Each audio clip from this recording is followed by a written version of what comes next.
Au niveau de votre dynamique, le candidat Gbome Kodjo a nommé un Premier ministre qui, à son tour aujourd'hui, est en train de former son gouvernement. Et le ministre des Affaires étrangères a fait des démarches, on a appris. Où en êtes-vous aujourd'hui à travers cette démarche qui a provoqué la colère du pouvoir de Lomé avec tout ce que nous connaissons au plan judiciaire?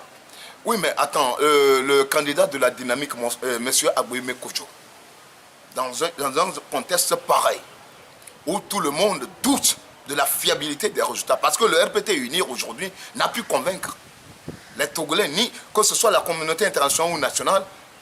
Le RPT Unir n'a pas pu convaincre, parce que quand les USA, les États-Unis ont proposé qu'il faut, pour lever l'équivoque, pour que nous puissions tous comprendre concrètement ce qui s'est passé par rapport aux allégations de fraude que l'opposition est en train d'avancer, alors la seule solution, il faut reprendre le recomptage bureau de vote par bureau de vote.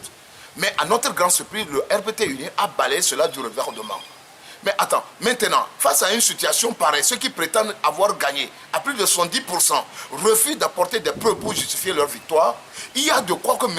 Gbome Kodjo aussi, qui détient aussi des preuves lui donnant la victoire, une large victoire, était dans l'obligation de former son gouvernement.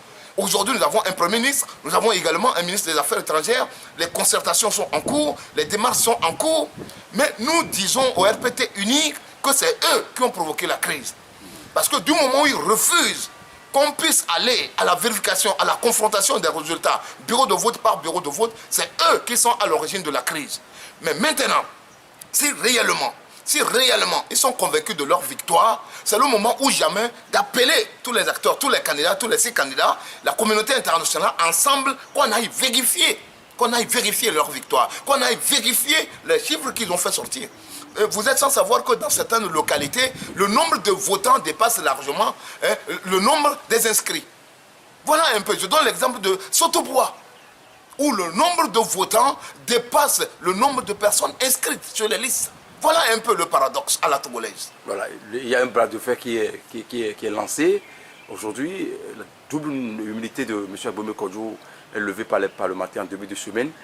Il fait face à il y a aujourd'hui une question de justice qui est là. Comment l'analysez-vous au niveau de la dynamique? Il y a un sérieux problème, parce que le mal du Togo, c'est la justice. Notre justice ne fonctionne pas. Elle est à la solde du RPT uni. Les juges ont perdu leur impartialité, les juges ont perdu en grande partie leur probité morale, ce qui met en danger notre pays.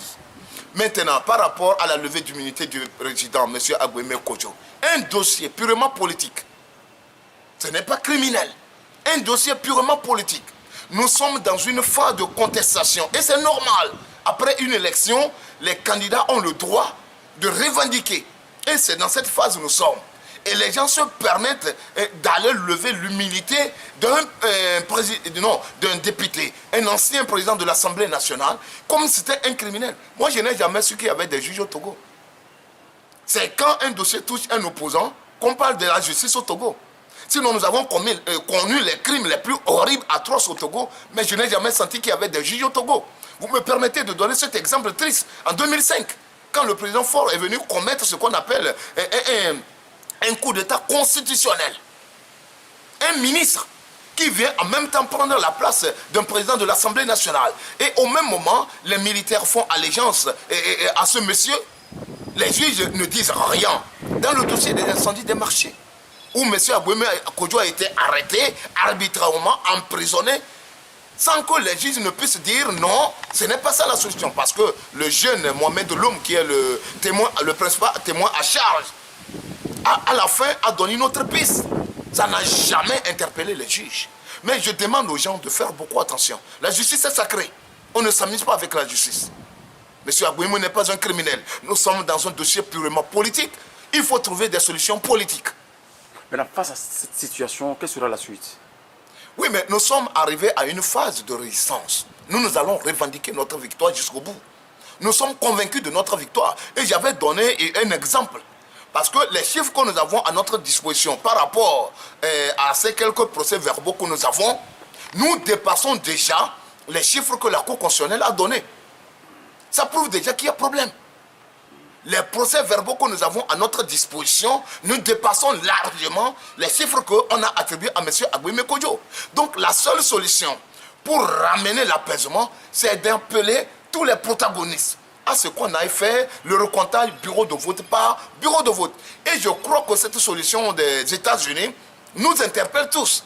Si le RPT uni ne doute pas de leur victoire, je crois qu'il est temps qu'ils montrent leur bonne foi en face du monde entier, pour que notre pays ne tombe pas encore si bas dans cette guéguerre qui n'a pas sa raison d'être. En dehors des États-Unis, on ne sent pas les autres puissances telles que l'Allemagne, l'Union européenne, la France.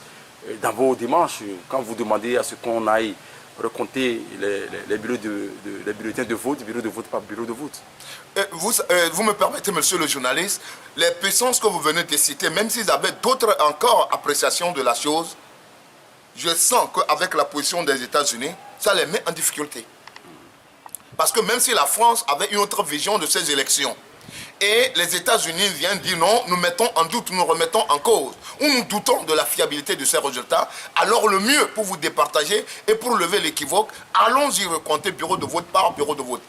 Ces pays que nous considérons comme étant des États démocratiques, la France, l'Allemagne et la Belgique, tout ça là, face à une situation pareille, je crois qu'ils seront en difficulté pour pouvoir se prononcer ou proposer une autre issue qui serait peut-être en faveur du RPT uni ou de l'opposition. Donc la seule solution, c'est ça qui fait qu'aujourd'hui, ces puissances aujourd'hui se voient embêtées et ne peuvent plus donner leur position. La preuve, la France a dit que nous avons pris note. Nous avons pris note. Nous avons pris note, dit beaucoup de choses. Ça voudrait dire que quelque part, eux aussi, ils émettent le doute. Donc la seule solution, c'est la voie que les États-Unis ont tracée afin que nous puissions, s'il faudra gagner véritablement après le recomptage bureau de vote par bureau de vote, nous dirons merci et nous verrons ce qu'il y a lieu de faire, la suite à donner. Voilà, merci.